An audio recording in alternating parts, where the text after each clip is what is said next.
Capturing social influence through retweets. My name is Jeff Winchell, and this is my final project for Harvard's Big Data Analytics Master's Course CSCI E-63. This project will use the following technologies: SQL Server 2016 with its Revolution Analytics R component, the Twitter API, and we'll be accessing the Twitter accounts of Bernie Sanders and Senator Sanders. The hunt for valuable data. Retweets are the most valuable single metric of spreading influence and user engagement. However, there's no documented Twitter API to get non-trivial volumes of retweet data. So this case study uses 2 weeks of 250,000 retweets of Bernie Sanders' 2 Twitter accounts, each one with over 2 million followers, to find a solution at scale to this problem.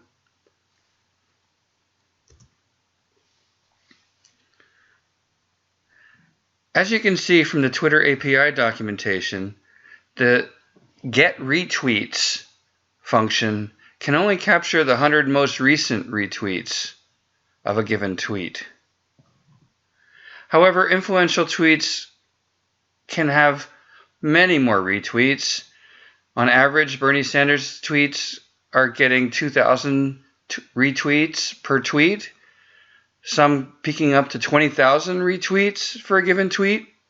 And the most popular accounts on Twitter have gotten over 2 million retweets for a given tweet. So, how do you get around this? Well, after considering this problem for several days and looking at a lot of different options, I got a clue from another one of the API documentation pages, which shows its rate limits chart. And as you see, the get statuses retweets is part of the resource family statuses. And so I thought maybe some of the other functions in that resource family might have some options that I can borrow. And as I looked upon them, the user timeline function has a number of parameters which could be used to tackle this problem. You see the since ID and max ID, there's like from and tos, so you can limit the scope of the tweets you're trying to find. And so I thought maybe I could use those, even though it's not documented, as parameters for the retweets method. And this turned out to work. As you can see in this code below, I assign a range of values of tweets to look for, based on ones that are larger than the since ID and smaller than the max ID. And I feed those as parameters to my function call to the Twitter API.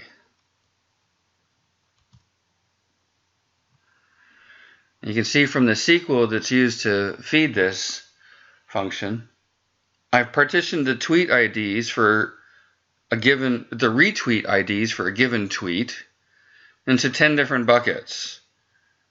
The first bucket is from the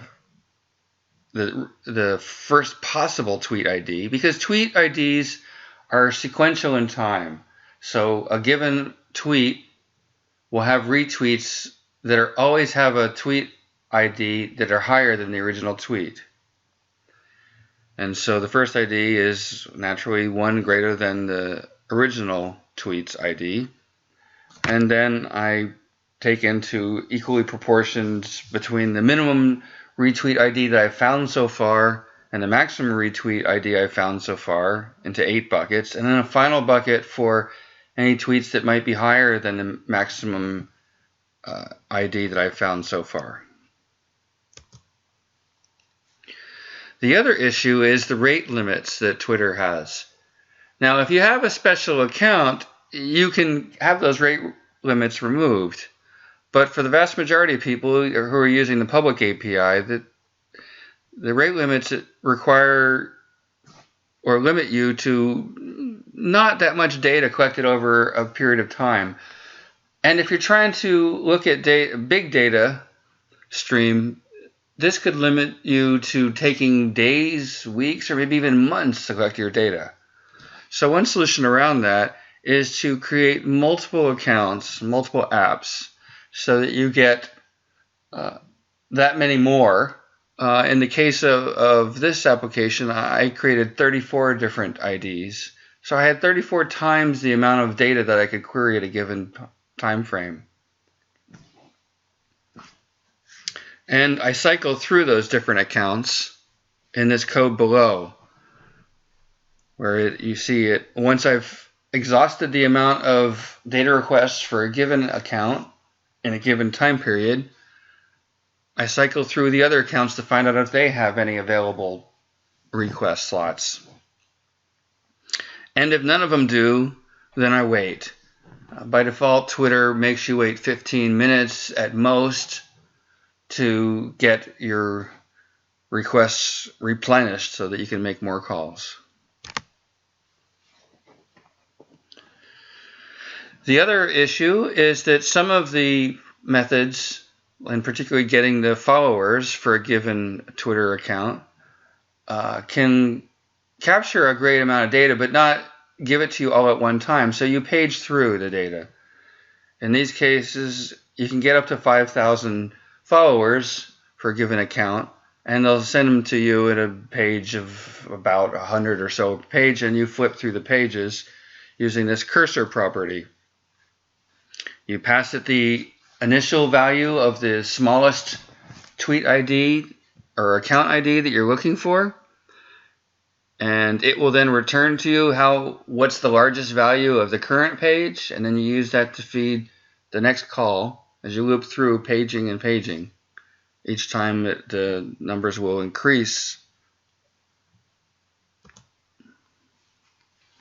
So what do we get from this data? Well, the data relationships are fairly simple here. We just have three tables of users, tweets, and the implied retweets of those tweets. And then the third table being linkage between followers and followees. But even with that very simple data, we can capture some valuable information.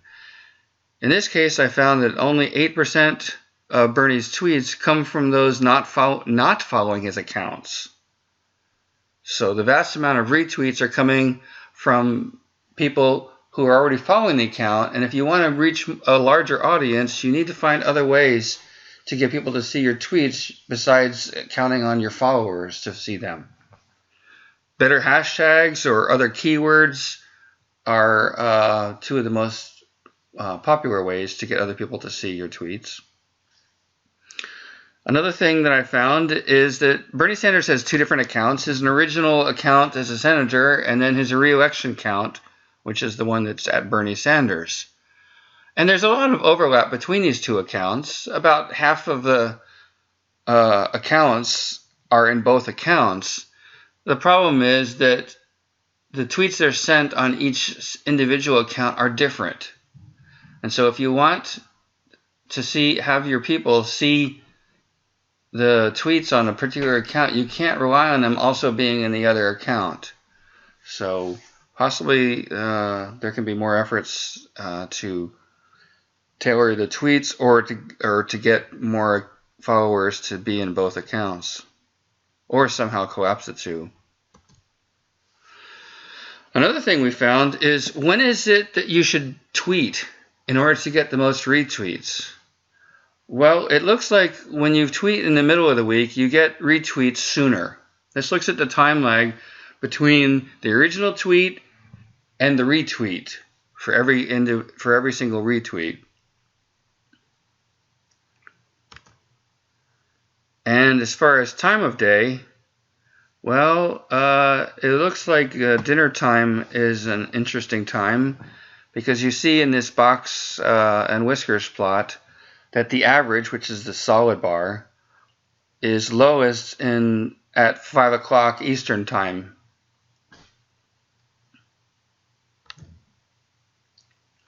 Dinner time tweets can potentially have the greatest amount of retweets per minute. as you see in the very large span of the box at 5 p.m. Eastern Standard Time, while on average it's not that much different from the other hours of the day, some tweets do potentially have a much higher volume, and retweets per minute is calculated as the total range of when there were retweets from the original tweet to the last tweet captured, and then on average how many retweets did you get over that time span.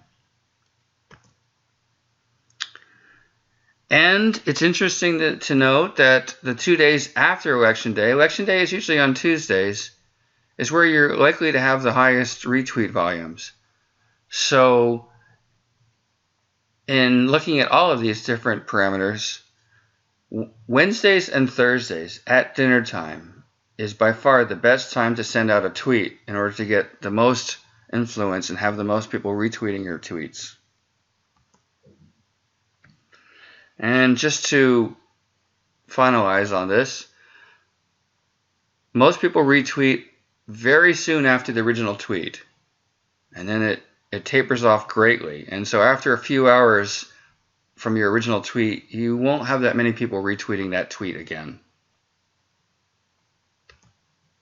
And finally, a little humor here from our friends Scott Adams and his Dilbert column.